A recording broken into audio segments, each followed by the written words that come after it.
little bit. We might top freezing this afternoon, Yes. so that'll seem like, a nice spring day. And the roads are getting a little better. Some of the back roads are still a little covered, but at least we're moving in the right direction. You live out in the county, and I know I've seen a few of your Facebook posts trying to get in and out of where you live. It's been a little testy. It's one of the worst. I think with all that rain and then that ice hitting, it was really tough on us this time. Well, and I don't think they were able to pre-treat the roads because Exactly. of all the rain beforehand. So once all this stuff got packed down on the roads, it just kind of stayed there.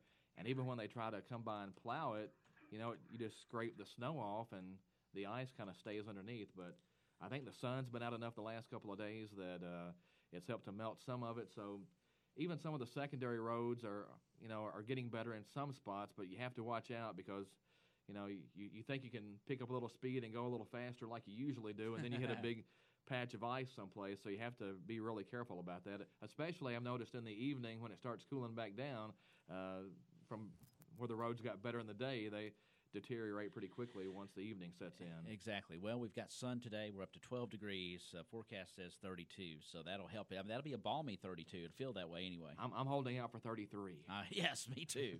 All right. Well, we've got, believe it or not, we haven't had much sports lately to discuss, but we do have lots of stuff on the agenda today. Well, it's weird. We haven't played a game in, a week and a half? Yeah, every bit of it, yeah. There's actually quite a bit of sports news to get to this morning. And first of all, the All-A Classic, it looks like it's finally going to get underway on Friday for both the boys and the girls. And, of course, this was supposed to be All-A week. And, right. And instead it's going to be All-A weekend because right now it looks like the first-round games are going to be played on Friday. For Caldwell County's boys, that means a trip to Crittenden County. That game is 7 o'clock Friday. And because the state All-A Classic begins next week in Richmond, this thing pretty much has to be done Sunday or Monday. Right. So the second region is going to play the semifinals on Saturday for both boys and girls. Boys will be at Crittenden County. The girls will be at Caldwell County's Community Activities Building Gym. And then in a bit of a rare occurrence, both championship games are going to be played on Sunday, both at 2 o'clock. Girls at Caldwell County, boys at Crittenden County. And a little weird because I don't ever remember a Caldwell County Sunday basketball game at the Cab Gym. And I'm not sure I can recall off the top of my head a Sunday game ever. It's probably happened, but I sure don't remember a Sunday game here. Yeah, I saw that, and I was like, man, that is a rare thing. But when you have this All-A thing is getting bigger, it seems like, and when you have to get those, everybody looks forward to it, and you have to get the games in. That's just what you got to do. Well, it's kind of a tough occurrence now for the teams that did not get a bye because you're looking at 3 games in 3 days. Yeah. Caldwell County's girls did get a bye. They were the only team to get the bye in the girls bracket, so they're off until Saturday night. They'll play the late game, probably about 7 o'clock, against either University Heights or Dawson Springs. The good news there is Caldwell County's already defeated both of those teams this year, so the Lady Tigers are favored to get to the finals. If you look at the boys' bracket, the side that Caldwell is in, you have Caldwell and Crittenden in the first game. The Tigers beat the Rockets down in Marion earlier this year. Livingston and Lyon is the other game in that end. Well, they've split 2 matches this year, so that'll be an interesting game. So, you can make a case for the Tigers being favored in that end of the bracket to get to the finals, but for the boys, it's going to be a big upset if anybody touches University Heights. Yeah. And, of course, then you said the actual tournament, the actual state, is going to be in Richmond that following next week, right? Yeah, it gets underway. First round for the girls will be on Wednesday, so there's not much turnaround if you win the region. The girls' second region champion will play Wednesday at 1 o'clock Eastern Time against Williamsburg, so that region's already been decided. And then the boys' first round will be played in its entirety on Thursday. The Region 2 champion will take on the 11th Region champion at 11:30 a.m. Eastern Time.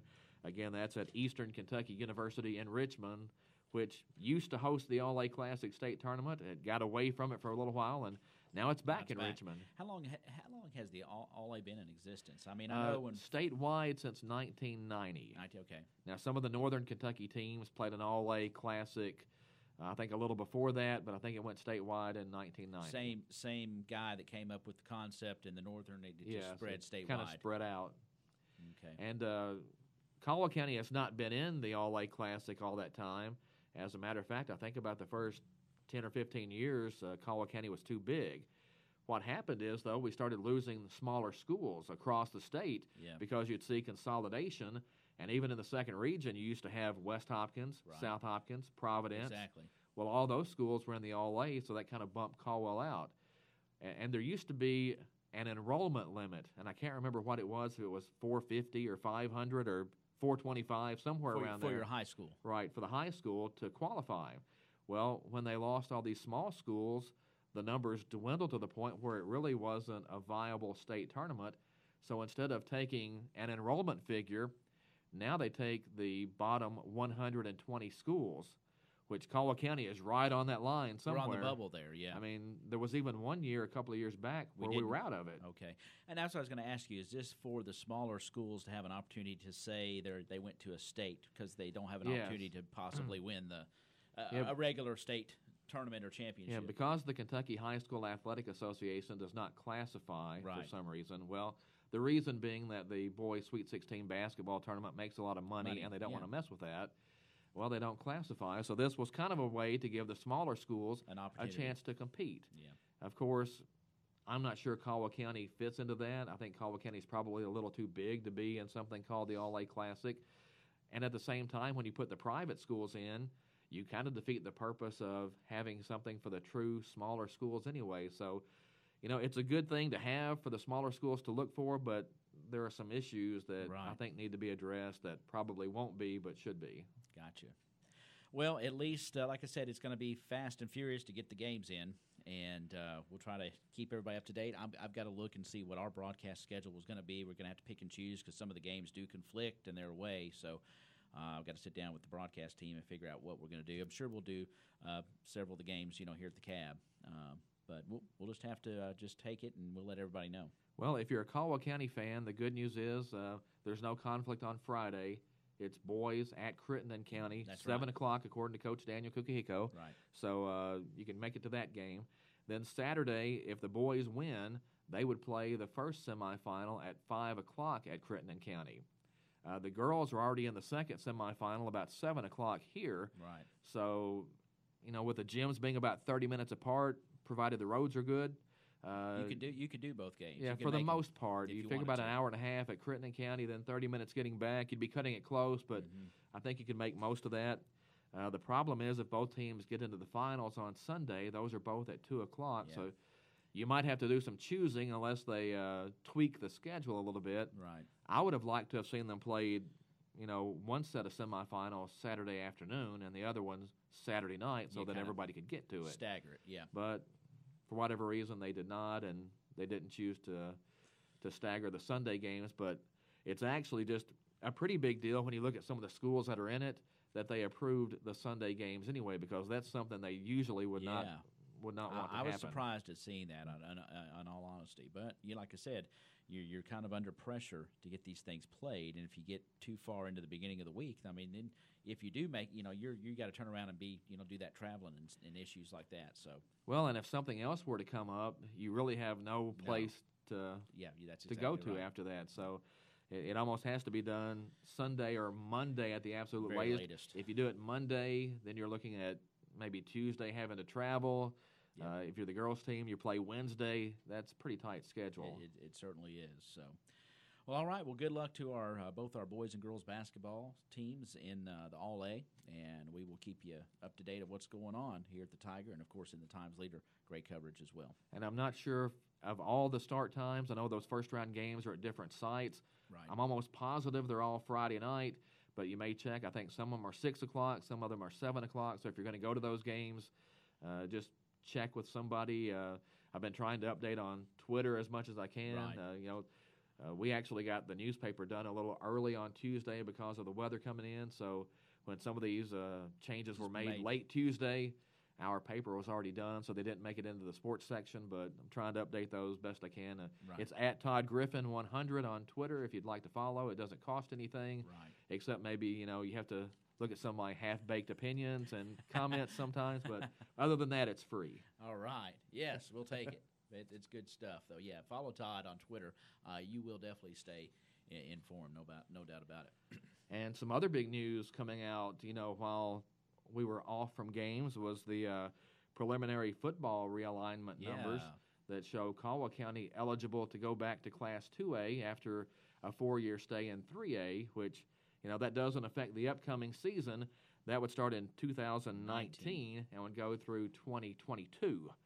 But that's actually pretty big news because Caldwell County, up until the last few years, had always been a Class 2A school. Yes. So the 4A into 3A has actually been pretty successful, but it'll be interesting to see, going back to 2A. There's changes coming in 3A, I think. There's some big changes. Yeah. It's probably a good thing to get out of 3A, just looking at the initial numbers. And, of course, there's still some options for Caldwell County. You can petition to play up, so Caldwell County could still play in 3A. There might even be an opportunity to request to go to 4A. But let's start with 2A. That's interesting, yeah. Let's start with 2A. If the Tigers go back to 2A, which is where their enrollment would put them, it looks like Caldwell County would be in a district with Mayfield, Murray, Ballard Memorial, and Fort Campbell, which I think we've been in a district with most of those teams. Well, we have been in a district with all those teams before, so in a way it's kind of like coming home, but a lot of people look at that Mayfield game and go, maybe we want to go someplace else. So that's kind of a tough one. The good thing about the 2A first region, though, if you just kind of try to extrapolate a little bit, is sure you'd have Mayfield in your district, which I know a lot of people, again, don't like the Mayfield game for whatever reason, but Murray's not as tough as they were when that was a district game. Ballard Memorial is usually They're better, good, though. but not great. Fort Campbell, I think, has seen its better days. So you're looking at Mayfield as your top competition. And why would and we've discussed about this. Why wouldn't you want to measure yourself against them? I know the numbers. I know they're great. I know we can. We've beaten them before. Right. I like it better as a non-district game, but I do too. It's not a deal breaker. I don't think as a district game. And the good thing is when you look at the other district, they still take 4 teams. Right. Yeah. When you look at the other district for the first round of the playoffs, Owensboro Catholic is probably the best over there. And I don't think Owensboro Catholic right now is where they were back a few years ago when we really struggled trying to match up with them. And the other teams in that district would be like Butler County, Hancock County, McLean County, Todd County Central, maybe Edmondson County. Right. Teams that we should be pretty competitive with. So from a region standpoint, it actually looks pretty good for Caldwell County. But again, the elephant in the room, I guess, is being in the same district with Mayfield. But if you stay 3A, now you're looking at staying in a district with Paducah-Tillman, which I think is about to become a bear again with Steve Duncan as the head coach. I mean, you see it coming. I mean, I think Caldwell County was fortunate to beat them this year, Yeah. and I think Tillman's only going to get better. I agree. And you look at Trigg, Union, and Webster, so the rest of the district you'd probably be competitive with, but you'd have Tillman. But the big deal comes when you start looking farther down the playoffs. The other district in the first region would have Elizabethtown still. Mm-hmm. Glasgow is probably going to join that district, which is not going to make it any easier. And DeSales and the Louisville School, Louisville Christian Academy. Yeah. Christian Academy of Louisville. Yeah. They're going to be in this end of the Yes. state. Not this region probably, but this half of the state. Louisville Christian Academy been in 2A. Them and DeSales both have been 2A. That's exactly right. So they are both going 3A. Yeah. So this half of the state would be an absolute bear in 3A, so I don't think you want any part of that. But if there is an option to go to 4A and to request to play up 2 classes, things look maybe a little easier because the first district in Class 4A would probably be just 3 teams. You're looking at Callaway County, Hopkins County Central, and Madisonville North Hopkins. Well, obviously, Hopkins Central and Madisonville North Hopkins are 2 7th district schools that Caldwell County competes against in virtually every other sport. Yeah. So there's some logic in being in that district. If it was a 3-team district, as it looks like, putting Caldwell County in there would be a 4th team, and the KHSAA has actually said it wants to avoid 3-team districts if at all possible. And from a travel standpoint, you still have Callaway County, but I think Hopkins Central and Madisonville are both easier than Mayfield, Murray, Ballard Memorial, or Fort Campbell. So at least to me, it looks like there's some sort of logic in at least Yeah. petitioning to say, hey, we'd like to be in 4A. Now, the other district, you're probably looking at Franklin Simpson as being the best. Allen County Scottsville is usually pretty good. Then you got Warren Central and Warren East. I'm not sure those are two of the better programs right now in Bowling Green, but still, they're all larger schools because you'd be playing up quite a bit. Yeah, and when you have to play those, they have just a larger pool of athletes to draw from. So you always kind of have to go, So if you're just looking at the district, Caldwell County is probably better suited in that 4A first district. If you look at the region as a whole, or even farther than that, this end of the state and trying to get to the finals, maybe 2A is better, even though Mayfield is there. So it's like, which way do you want to go? Fact of the matter is, you got to play all the games out on the field, and you just have to match your competition as best as you can. And I mean, there's I think in football, it's cyclical. It's players in come and go, but Mayfield's going to be Mayfield, however it ends up. But like I said, we've beaten them. I like their traditional. We've always been a 2A school. It just to me, I mean, it's intriguing to think about 4A. I don't think I would want to stay in 3A, but to go back to 2A and take my chances, I think that's what I'd do, and just try to just say, look, Mayfield's there, but we're gonna go after him this year. I mean, if I had to guess, I would think Caldwell County would just accept where the enrollment places it and play 2A, but there are some advantages, at least district-wise. Callaway County has not been very good in football recently. No. Hopkins Central has not been very good. Madisonville is good, but not great. At least that's what they have been recently. Yeah.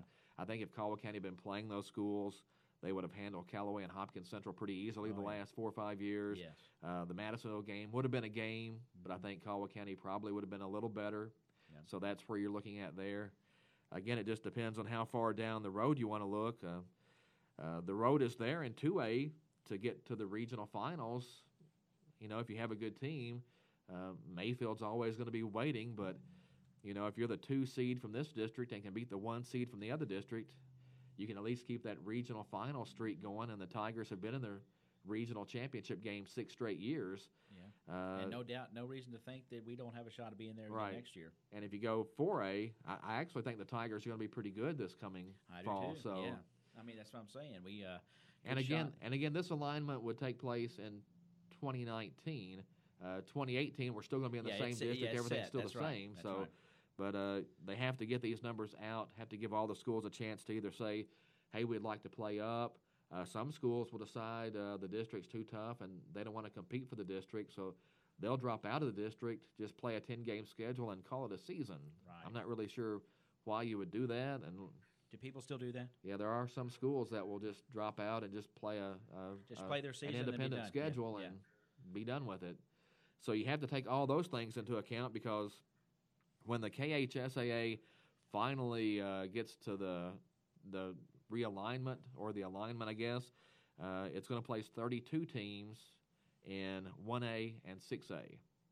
So that means everybody in 1A and 6A makes the playoffs. Yeah. That's 8 4-team districts, if my math is right. Hey, that's right. There will be 40 teams in Class 2A and Class 3A, and then 39 teams in 4A and 5A. So whatever that's worth. But you have to look and see, because if somebody wants to play up, then somebody else gets a chance to drop down. Let's say 2 teams that fall into the 1A ranks decide they want to play 2A. Well, then the 2 smallest 2A schools would then be given a chance to drop down to 1A if they would like. So, that's a whole lot of what-ifs and little bit of shuffling around. And whatever, but there some schools want to play up because of travel issues. You look at some of the districts, and it doesn't always work out great geographically. Sometimes you end up with one school that's 2 hours away from its nearest district competitors, and you don't want to have to be making those kind of trips in the district. So if you can play up or down, and that would be an argument Caldwell County can make for 4A if it so chooses, that it is a lot better travel-wise to have games with Hopkins Central, Madisonville, and Callaway County than it is Mayfield, Murray, Ballard, Memorial, and Fort Campbell. Right. So it's going to be a while. It'll be several months before they come out with another draft alignment, and probably still some shuffling. But you have to do that, over a year in advance, because everybody has to work on their schedules for next year and get those set. Typically, teams work on 2-year schedules, 2-year contracts for their schedules. Well, for Caldwell County, this is the second year coming up for all those contracts. So they're going to have to do some work on their 2019 schedule, and I think we'll see some changes for 2019. For one thing, the district is probably going to force some things to be rearranged. Caldwell County has played just a tremendously difficult schedule the last few years. Starting in 2019, it might be time to throttle that back just a little bit if you can. I'm not saying get rid of all those good teams, because I think the games with Christian County have been outstanding. The game here with Graves County last year was great. The Henderson County games have been really fun. They have. I'm sure Crittenden County is always going to stay on the schedule. Yeah. You want to see Trigg County on there, even if they're not a district game, because the Trigg County rivalry goes all the way back to consolidation in Caldwell County. Yeah. The teams have played every year since 1954. Yeah, you want to see that going. You don't want to end that rivalry. And even before that, when it was Princeton, Butler, and Trigg County, I mean, that's the longest continuous rival on the schedule. So, I think that's going to stay on there. But some of the other teams may be a little ambitious when you look at the non-district schedule, and you've got Christian County, Graves County, Hopkinsville, Henderson County. Mayfield's on there one way or another. That's a lot to digest. Oh, it is. I mean, but there's no doubt in my mind, and yours either. Playing those teams, especially this past season, just made us a much better football team. Oh, absolutely. And prepared us, for everything that we faced. And we talked about it during the season that a really difficult schedule can have two effects. One is that it can make you a better football team, and I think that's what happened this year and what has happened the last few years. Yeah. But if you have a year where you're down a little bit, playing all those really difficult games early in the season can also, zap any confidence you may have. If you come out and start 0-3 and 0-4, that can have a detrimental effect on your season after that. And, a couple of years ago, the Tigers were 0-3, turned that season around, got to the regional final, went 8-5, which I thought was a great season against that schedule. And then last year, I thought the schedule was even a little more difficult, and the Tigers went 10-3. So, right. You want to play good teams, but you don't want to just absolutely bury yourself with difficult team after difficult team after difficult team. Yeah, but it ought to be interesting. It's intriguing to think of how it all might work out and where we might go. But and some other schools may surprise us and opt to play up or same deal. Try to get another district. So again, these are just you try to look at it and figure out who would go where and who should be where. The only thing the KHSAA has really released is what class everyone's going to be in. It hasn't released yet what district everybody is going to be in or should be in.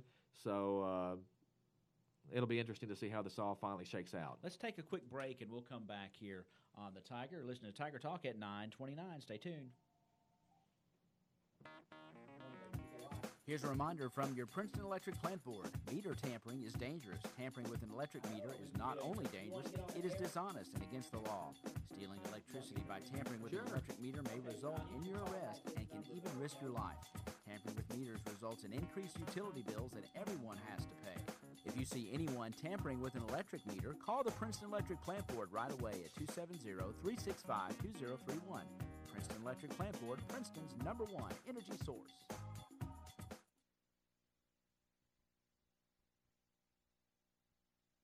New car buyers, listen up. We need to move our new car and truck inventory fast, and we need your trade. At Tri-Seas Incorporated, we know the dollar is tight, but there's never been a better time to buy a new vehicle. With fantastic rebates, low rates, awesome trade allowance, and 7 American car lines to choose from, Tri-Seas Incorporated is sure to fit you with the perfect vehicle at a price that's pleasing. And as always, if we don't have what you want on our lot, we'll find it for you.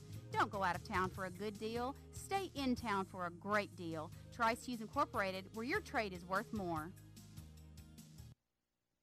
Planters Bank, located at 208 North Jefferson Street, is locally owned and operated with a strong, sincere focus on customer service. Planters Bank has a diverse team of seasoned professionals in Western Kentucky and Clarksville, Tennessee. Since first opening their doors, Planters Bank has made a name for itself as an energetic player in the financial services market. Stop by and talk to the friendly folks at Planters and find out about the You Choose Rewards program. Planters Bank, member FDIC and equal housing lender. All right. This is Gail Cherry. I'm a board member for Community Medical Clinic located at 3. I'm trying to multitask there, Todd. There we go. We'll put Gail back on here in a second. All right. Here we go. All right. We're back here on Tiger Talk. Good morning. And we have a guest on the phone. How are you there, sir? Hello. Is this the long version? Yeah, this is the long version. Welcome. The long version. Yeah. I heard football, so I thought that was what it was. Well, welcome to Gary Goodacre into the Sideline Report with Todd Griffin, and I'm going to let Todd, you and Todd banter back and forth here, and glad you called this morning. Hey, Gary, how's it going? I heard you were on the radio. Is this a common occurrence? They tell me we're on the radio. I'm not sure. I sometimes think just Ty and I come in and talk for an hour, and I go to work. Well, you do have to worry about the engineer.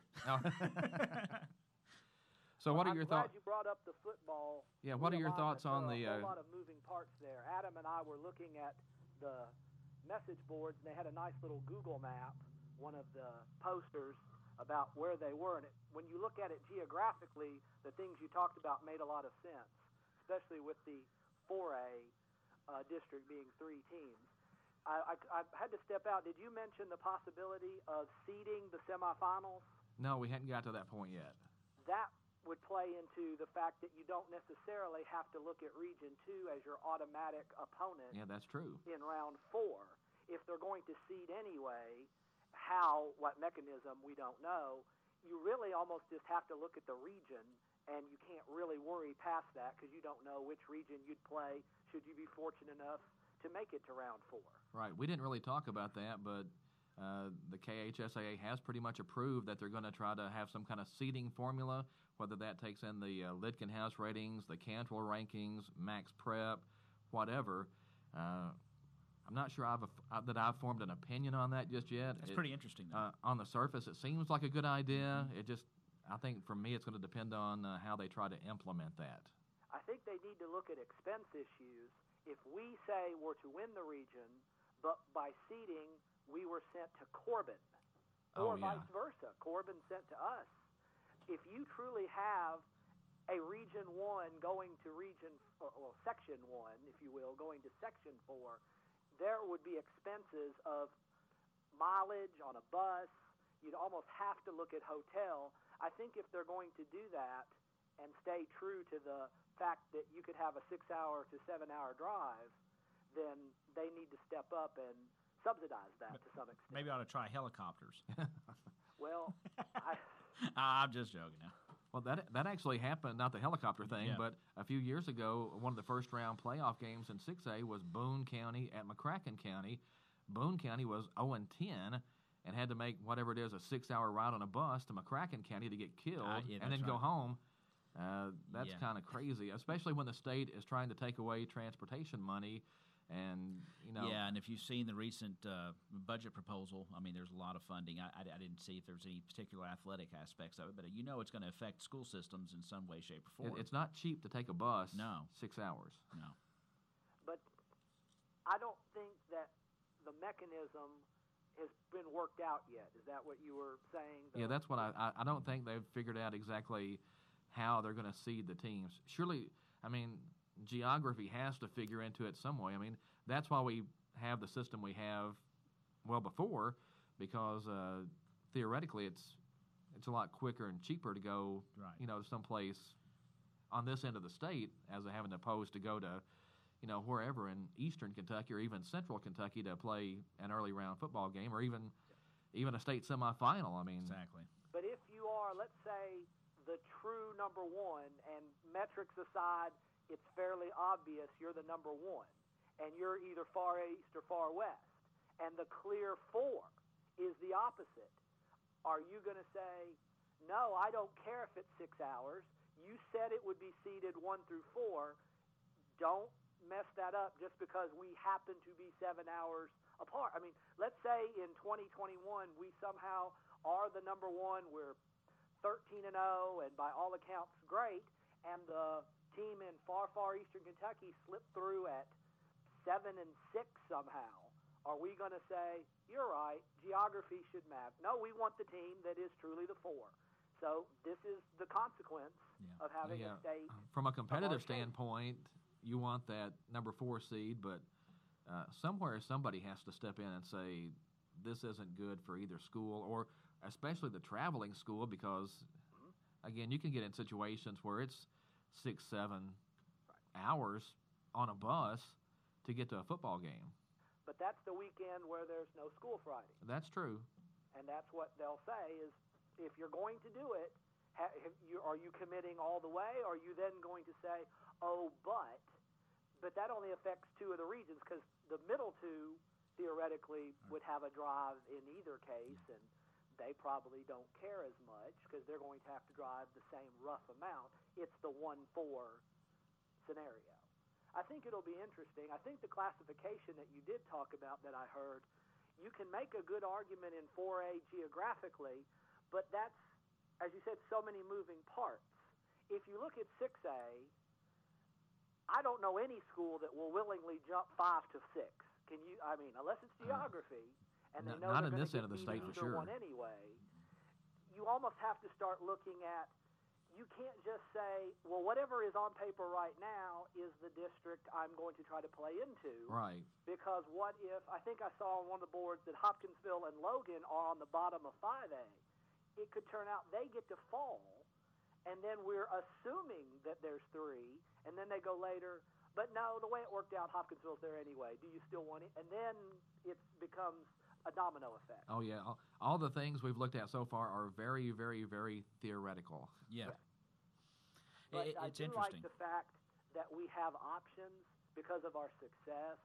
I don't believe that if we were to make an argument to go play up, we would have a good argument for track record that we would not be a school that would be a sacrificial lamb in 3A or 4A.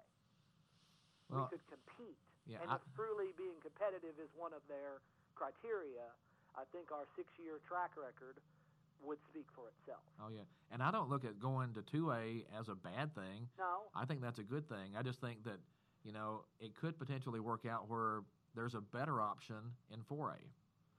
Purely distance, if you make the mileage, it's clear that 4A gives you the least amount of mileage, and it would also give you, in theory, the flexibility to have an extra non-district game if the district were to stay at 4, because the other districts would have us with 4 opponents, 5 total. Is that Right. correct? Yeah. And there could be some flexibility to keep a school we would want to keep if we have 1 fewer district opponent to be mandated as a scheduling opponent. To me, the worst thing would be 3A. To me, that class is going to be really tough, no matter how it ends up, how the playoffs end up shaking out with the seedings in the semifinals and whatnot. To me, 3A is, of all the options we've talked about, that's the most difficult. Of course, that's an option that we simply don't have to pursue. Right. I mean, there's no requirement that I know of that they would say that you can't apply to play in 4 without first applying 3 or something like that.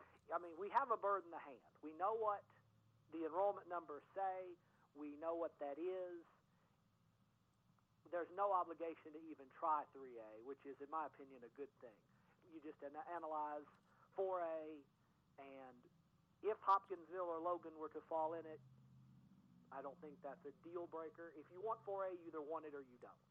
And I don't really think a new opponent that I could see falling into 4A would really make that much of a difference in the argument. Just a lot to think about for right now. It's fun, though. It's fun to go over the hypotheticals, but again, to me, going 2A, when I first saw that, I thought that as a good thing. And then when some people brought up, well, we're in there with Mayfield, and I'm like, well, I'm not really scared of Mayfield. Obviously, they're really good, and I think if you look back through Mayfield's history in the last 50 years, they've had maybe 2 down years during all that time. So, I mean, Mayfield's Mayfield, but to win anything, you have to beat somebody pretty good, regardless of where you end up.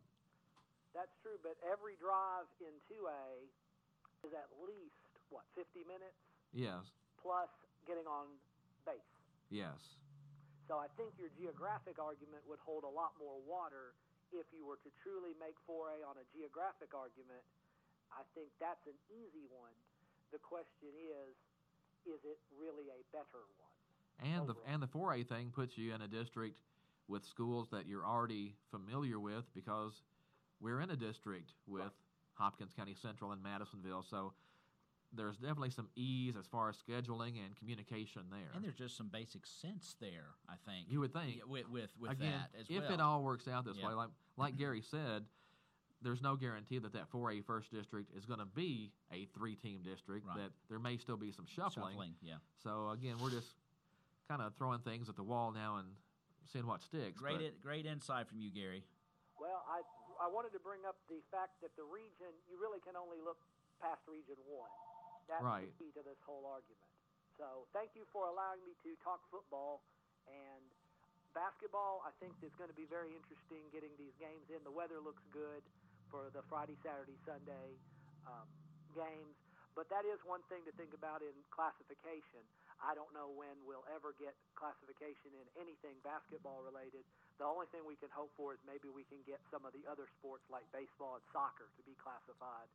We may never get basketball, but any progress would be well-deserved and well-intentioned, in my opinion. Well, I keep hearing that there's not only going to be an All-A Classic, but that some schools are trying to put together an All-2A Classic. So maybe somewhere down the road we will get some form of classification, even if it's not officially from the state. I think you can get I'm this is just devil's advocate. I think you can get borderline ridiculous, though. When does it end? You know. True. But I get it. But everybody wants their chance to compete, sure and they do. That's like in football. The reason people say, "Well, we need 4 classes." Well, the reason we have 6 classes is because originally the smaller 4A schools had no chance to compete with the larger 4A schools, especially Trinity and St. X in Louisville. Right. So by going 6A, those smaller 4A schools became 5A. The larger schools became, the largest 4A became 6A. So that kind of fixed their problem. It wasn't hey, the smaller schools want more classes. It was the larger schools that wanted more classes. Right. Gary, again, thanks for calling. We're going to let you go. I've got somebody else, I think, wanting to call in. And we normally don't take calls, but I thought this be interesting. We got another person that wants to give us some perspective. So thank you so much, Gary. Appreciate your perspective. Appreciate it. You too, man. Have a good one. See ya. Okay. And let me see if that is the same person. Hey, Jay, if you're out there, if you're listening, Jay, call me on 963-9038. 963-9038, Jay. Call me on that number, and I'll put you on the air. So we'll get a perspective there. But, it's interesting to think about this. 963-9038, Jay, and I'll get you on the air. And we'll talk a little bit more about this. And it's been pretty interesting. It's kind of neat to talk about this. There we go. All right. Good morning, and we welcome now Jay Davis. How are you, sir? I'm doing great. Doing great. I won't all of Todd's time, but I think as most of you know, I worked from the 4th round, 5th round, and 6th round this year in the state championship series. Our semifinal game was Beechwood at Campbellsville. Right. And we had running clock in the 3rd quarter, easy in the 3rd quarter. Mm-hmm. Beechwood had to travel. They traveled in, not in school buses, but in charter buses for sure. I think a bigger concept, Todd, and you mentioned it many times before, is the travel and the cost to do all this. And the going to 6A was certainly something that all schools pretty much wanted, because they wanted to try and escape the perennial powers. If you look back at the 12 schools that were there this time, you had Danville, you had Boyle County, 2 teams in the same county, won state championship. Right. Then you had Mayfield back again. Beechwood winning again. Covington Catholic was there. They've kind of replaced Fort Thomas Highlands as the perennial power up there, and then you had Trinity and St. X. But the cost for football is becoming extremely high for the equipment for the kids and the travel that's involved. That's ultimately the truth. And you mentioned not playing. A couple of years ago, Fulton County chose not to play in their district. And for the last 4 or 5 years, if you went back and looked at what Fulton City and Fulton County have done, they've been 0-10 and 1-9. Yeah, it's pretty rough. They've had to travel to Louisville. They've had to travel to Bardstown, Bethlehem to play every year. And those are things that the school systems have to eventually look at for the travel, but they also have to look at for what good do these kids get out of driving 4 or 5 hours on a bus to get beat and then get 4 or 5 hours on the bus and come home, plus the expense to those school systems to provide the kids with the travel and to feed them while they're on the road. Well, even some of the teams Caldwell County has played the last few years, it's a pretty good trip for Adair County and Hart County and those teams just to come to Caldwell County. And thankfully, we've been fortunate enough to be good enough to finish high enough in the standings to get a lot of home playoff games. Yes, sir. That's true. And a bigger problem and issue that has come up before, I don't think it's on this list that the KHSA has put out now, is other options that the Coaches Association has put together were options to maybe only have 3 teams from each district reach the playoffs, or seed it, or do something differently where you don't have these blowout games in the first round like you have in a lot of our games now that create expenses not only for the visiting team but for the home team as well. So it's not an easy decision to make, for sure. No, there's a lot of people, I think, that would like to go back to when just 2 teams from each district made the playoffs. But at the same time, then you kind of limit the playoff experience because some schools are in districts that are difficult. And, well, kind of like when Caldwell County was in the district with Mayfield and Fort Campbell back in the day when they only took 2 teams. And Caldwell County had some teams that were ranked in the top 5 in the state that didn't even get to make the playoffs. Yeah. Yes, sir. Yeah. And then you've got the one, when they first went to 6A, they put Trinity, St. X, Louisville, Mail, and Manual all in the same district. Oh, yeah. A lot of other people happy. And then Manual was the 4 seed. Henderson County was the 1 seed 3 years ago, and it is over in the first quarter. Oh, yeah, that's not good either. So. No, sir. Great. I won't hold y'all up. I appreciate you letting me call in. Yeah, we're glad you called, Jay. Keep this number handy, the 9038 number, and if you can add something again, we certainly appreciate you calling in and putting your perspective to it. Thank you so much. Guys, have a great day. Okay, you too, Jay. Thanks. All right, that's Jay Davis, and he knows a little bit about this stuff. He travels around and does a lot of referee work for the KHSAA, and it's interesting. It's going to be neat to see what happens. Some great perspective on the phone this morning. Oh yeah, and thanks to Gary as well, because he always brings an interesting, a real logical look at it. A perspective. So thanks to both those gentlemen for calling in. We normally don't take calls, but I was like, what the heck? Well, that's what makes sports interesting and fun, I think, a lot of times, is getting to discuss the possibilities, which is what we're doing this morning. I don't think Caldwell County is going to make any decisions based on what we talked about on the air this morning, but it's just fun to think of the possibilities that, this might happen if we go to 2A, which is, again, where the enrollment figures are going to place us for the next 4 years. Or are there some other options? And yes, you could ask to play up in 3A, but I don't see any reason to do that. You could ask to play up in 4A, and I think there are some compelling reasons to consider that. Sure. Yeah. If I had to guess, I would say Caldwell County will just, again, accept where the enrollment places them and play in 2A. But it's fun to discuss and think about. Sure is. And thanks to those guys for lending their perspective to it this morning. All right. But those are some of the issues that the Football Coaches Association faces, the Kentucky High School Athletic Association. I think the KHSAA would prefer for every team to make the playoffs in football because in every other sport, every team makes the playoffs. And in basketball, every team plays in the district tournament. Baseball, soccer, volleyball, every team plays. Football is the only team sport, really, where every team doesn't have the opportunity. To me, it's apples and oranges. I mean, you're comparing different things. Part of me still thinks the regular season, at least those district games, need to mean something. Again, like Jay said, there's no easy answer whichever way you go. I mean, you're either going to leave teams out of the playoffs, and then you're going to have programs that, again, we talk about teams not competing in their district. Well, I think there would be a lot more if you only had 2 teams making the playoffs, because some teams would get in a district where you're behind, a powerhouse and another team that's good in most years, and while they might have a decent team, they would never get a shot at the playoffs. Exactly. And there might be a team in the other district they could compete with that's finishing first or second. So just a tough situation all the way around. It is. There's no really easy answers to it. And I guess that's why we keep reshuffling and reselling. Of course, a lot of it does do with the enrollment numbers, but still.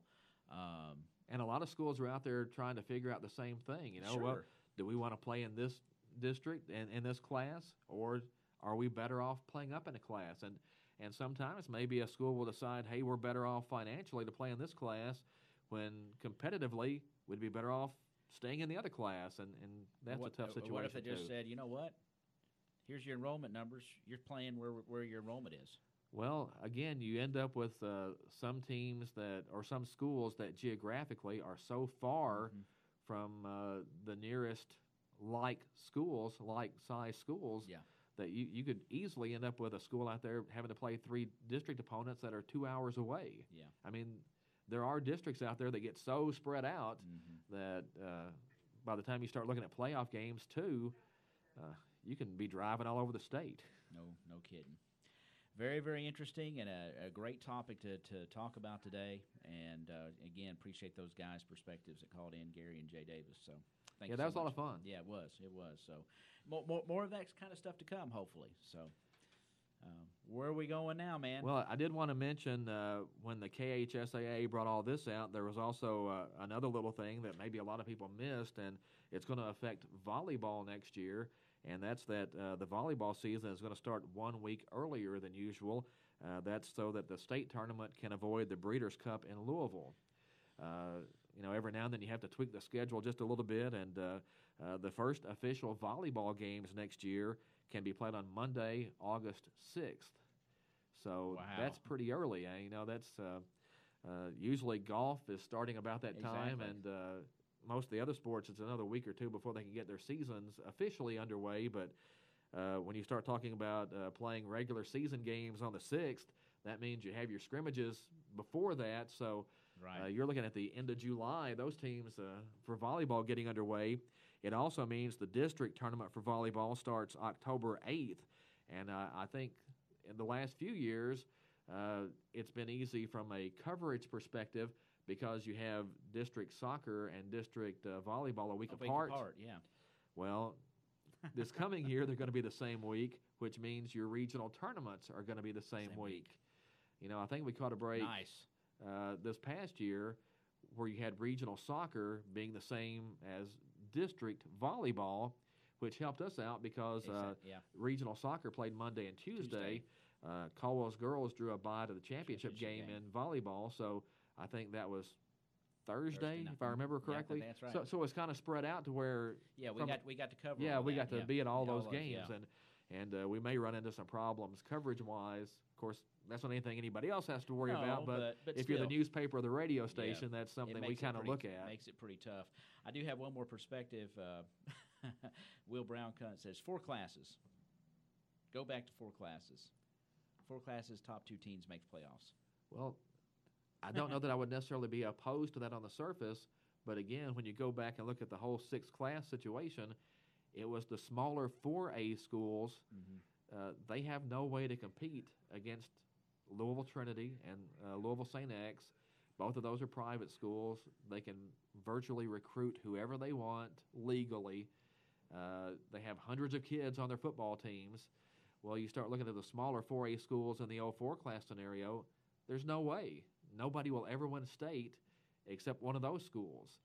So when they went to 6 classes, those smaller 4A schools became 5A, while the really big schools became 6A, and that's why there are 6 classes. It's people think, well, the smaller schools want to divide it up more. It wasn't the smaller schools; it was the larger schools that brought about the whole 6-class scenario. I think KHSA trying to, with the Louisville schools, you can make an argument of that. And Bruce McAllister said 4 classes and 1 private class. That might open things up a little bit. So, it's fun to think about. It is. Thanks, guys, for those texts. And we're not going to solve it today. We're just tossing around all kinds of stuff. But how many good teams did Caldwell County have back in the 80s and 90s that were really good football teams? Potentially could have played for a state championship. But all those years we were in a district with Mayfield, which was typically ranked number 1 in Class 2A, Fort Campbell, which was typically ranked 2 or 3 in Class 2A, and then Caldwell County, which a lot of years was ranked 3, 4, 5 in the state, but couldn't even make the playoffs because, you'd lose a close game to Mayfield, you'd lose a close game to Fort Campbell, and your playoff hopes were dashed. Mm-hmm. Well, now you can get away with a couple of losses during the regular season. If you can get on that roll at the end, you make the playoffs. And there's been years where all 4 teams in one district has gone into the playoffs and beat all 4 teams in the other district. So not all number 4 seeds are created equally. No, that's for sure. And not all number 1 seeds are created equally. So that's for sure. Again, no simple answer. Nope. Fun to talk about, though. Nonetheless, fun to talk about. It certainly is. Okay. Yeah, I think we spent 45 minutes on that. Yeah, that's a good thing. And we haven't even got down to the the draft alignment hasn't even come out yet to show us no, that's exactly right. where all the teams are going to fit into a district. Again, the only thing the KHSAA released was enrollment figures and what class each school should fall in. Yeah. But there are a lot of schools that typically ask to play up, especially in northern Kentucky, because there are rivals up there. Schools want to play in the same districts with the teams they're competing against in basketball, baseball, whatever. So those schools routinely ask to play up, to keep those rivalries. And in some cases, teams ask to play up to avoid having to play teams. So you almost hate to be the KHSAA after this because, man, that list of teams that wants to move is going to be, I think, a lengthy one this time. So, again, when you start looking at team in this district, this class, this region, man, all that's going to get moved around some when teams start asking to play up. Yeah, no doubt about it. There are legislative issues, involved with this as well, and it's politics play a lot into it. So it's interesting. It seems like that a lot of the controlling aspect seems to be from up there in the Golden Triangle area, the Louisville area, and that's where a lot of it's focused. That's where a lot of the attention. I think the KHSAA would tell you that a lot of their attention is focused on that area just because there are so many schools and there are so many. The transfer issue comes into play a lot up in that area. It's just you have a lot of schools competing for the same thing and. Everybody trying to get an edge one way or another. Well, wouldn't it be cool sometimes if they would put that much emphasis on academics? Well, like I always say, and I know sports, it's sports and it's not the most important thing, but that's kind of my area. So no. I'm just bringing up a point. But yeah, it's but it's fantastic and it's a lot of fun. So. Anyway, we'll just see. I don't like seeing the state take away some of the transportation funds they're apparently going to take away. But what do you do? I mean, if there's no money, there's a big old list out there proposed budget cuts. So we'll just have to see. Yeah, if there's no money, tough way to go. Well, as long as we're on football, need to get the NFL playoffs in. I think I got one game right last weekend, so I was pretty proud about that. Well, I mean, it was tough to pick that. I mean, who saw this? Well, and there I thought I had the Saints game right. They come back and kick the field goal. I'm like, yes, I'm going to at least break even this weekend and go 500. And then that crazy play at the end. How do you explain that? The Minnesota Vikings pulling that game out on the final play of the game, and a young rookie missed a tackle. It was exciting, maybe one of the most exciting plays. It was. That was right there with the Music City Miracle on that final play. I mean, it's just crazy. And when he caught the ball and came down and the guy missed the tackle, you're like, that's a touchdown. I mean, all he has to do at this point is keep from falling down. I went back and watched that replay several times, and I couldn't really tell what the poor kid was doing that missed the tackle. He just sort of ducked out of the way. I don't know if he's afraid of getting a penalty or did you see it? It was just weird. It was awkward. You almost wish you would just have made a play on it, broken down, let the guy catch the ball, make the tackle. If you tackle him in bounds, the clock is going to run out because they're out of timeouts. Yeah. The game's over. Just you can let him catch the ball. Just stand there and then make the tackle. I felt bad for him. Hang on and let. It's just one of those things. Like I said, made it a rough week for me though because I was 1-3, and I'm still not sure what Pittsburgh was doing in their game. But I heard that let's see, somebody sent Ben Roethlisberger 7 turnovers in the mail. Yeah, did you see that? Somebody from Jacksonville to thank him for the 7 turnovers he had. But that team is going to be tough. More power to Jacksonville. Yeah. I thought they came in and were the aggressor and put the Steelers on their heels, and Pittsburgh was never quite able to recover. But at the same time, it sure looked like the Steelers shot themselves in the foot. They did a lot in that game. I think this Jacksonville team though can give the Patriots a game. I really do. But anytime you can run the football, you can shorten the game and give yourself a chance. Can anybody shut down the Patriots' offense? Tom Brady is Tom Brady. It's amazing. It's amazing what they've done. So I'm sick of them, but it's amazing what they've done. I've got to take the Patriots in that game. I think you got to if you're picking. I think I'll be pulling for the Jaguars, but yeah, you got to pick the Patriots. And then the other game, Vikings at Eagles. Again, great job by both to advance. I picked against them both. I still think the Eagles are going to struggle some, especially without Wentz at quarterback against the Minnesota defense. So I'm taking the Vikings in that game. I think I am too. Yeah. So we've decided then it's Minnesota and New England in the Super Bowl, and New England has to play a road game for the Super Bowl in that event. That's exactly right. It's a true road game because Minneapolis will host that's Super Bowl 52. Yeah. So it's going to be. I think probably the 4 best teams are probably there. Probably. I don't know. Pittsburgh, I don't know what happened there, like you said. I mean, it's just the defense. The offense was iffy, but the defense, you just can't give up 45 points. Yeah, there were some calls there that I think were questioned, in certain situations. But I'm not sure why you have Ben Roethlisberger and you're throwing the ball on 4th and a yard. Yeah. Quarterback, sneak that thing, get you the first down, and keep rolling. Keep on rolling, yeah. But anyway, so once again, to go over that, I have picked New England and Minnesota. So congratulations to Jacksonville and Philadelphia, who will be in the Super Bowl. Yeah, there might be some wisdom to that because if you're pulling for Jacksonville, go ahead and pick the other team. I had no more than said I was pulling for the Saints. Then that play happened. Really? Actually, I think New Orleans kicked the field goal to go up. So then I was like, okay, I've got one of these right, and then the play happened. Yeah. I was kind of pulling for the Vikings myself. I like Drew Brees. I like the Saints. I like Sean Payton. But I just it's kind of neat. I think the Vikings have had a heck of a year, and Oh yeah. And I kind of was pulling for them. I'd like to see. I'd love to see a Vikings Jaguars Super Bowl. Would that not be cool? That would be weird, but yeah. But wouldn't it be cool? I mean, you got teams that I'm not sure I like any team playing the Super Bowl on their home turf. No, I something don't about either. that No, just doesn't quite that. seem American. No, but, I'm with you on that. But yeah, that's the situation, and that new dome in Minneapolis, that thing is amazing. Yeah. That's one of those places I'd like to go see just to check it out. Yeah. Kind of like in Dallas. Not a Cowboys fan, but I'd love to check out the stadium. Just wow. They say it's something else.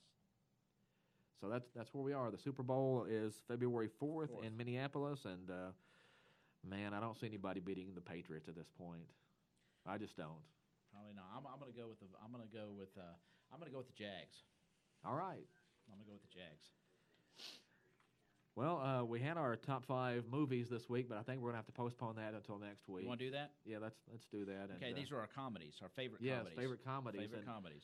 Man, I had a horrible time paring it down to 5. Well, I left I about did too. 15 off that should be on the list, and we'll just have to wait till next week. Okay, We'll leave everyone in suspense for a week. And I probably will recall my list because I've got about 7 or 8 on there when I could probably have 20. So we'll narrow it down. Oh yeah, it was you could easily do 20 and still leave funny movies out. But no doubt about it. It's been a great show, and we appreciate again our texts, our callers that called in concerning the classes in football and the potential where we could land. We certainly appreciate that perspective. And if you missed the All-A Classic stuff we talked about earlier, Caldwell County is now scheduled to play the boys game Friday night at Crittenden County at 7 o'clock. The semifinals for both boys and girls are Saturday. Boys at Crittenden County, girls at Caldwell County. Caldwell County's girls will play in the late semifinal about 7 o'clock against either University Heights or Dawson Springs. Both championship games are now Sunday at 2 p.m. Again, boys at Crittenden County, girls at Caldwell County. So that's the big thing coming up for this weekend. Yeah, and we will sort out the broadcast schedule on those as well and get those to you as soon as we can get that finalized. And if anything changes, again, I'll try to hit Twitter with all those. So follow me there if you don't mind. And that's where I get all the updates out. Yep, and then I will usually redo those on the WPKY Facebook page as well. So thank you so much, everybody that contributed to the Sideline Report today. Todd, absolutely, good show. Again. Yeah, well, it was, and we hope to do more of those kind of things as we move forward with the Sideline Report. It's going to be a fun 2018. You know, we've got this remainder of the basketball season. We've got some wrestling to talk about. Mentioned, our wrestling guys are doing good. We've got a couple wrestlers ranked high in the state. Dylan Gray and Dylan Walls, both I think in the top 3. Yeah, and so we those guys are at it about every weekend, and things are going on. So congratulations to our Mat men. We'll try to keep up with what they're going. We've got Special Olympics athletes. We've got a basketball event coming up here in the county as far as a basketball event on the 27th, I think. So they'll be in action as well. So always a busy sports schedule. It really is. So it's now 7 minutes past the hour, and we certainly appreciate you joining us this morning on the Sideline Report, brought to you by the Times Leader. And we're going to wrap it up today, Todd, and sure do thank you for your time and perspective as well. Oh, yes, this morning was fun. It was. And we'll see you next Thursday at about 9:03 on the Sideline Report here on your hometown radio station, WPKY The Tiger. For Todd Griffin, I'm Ty Engelbright.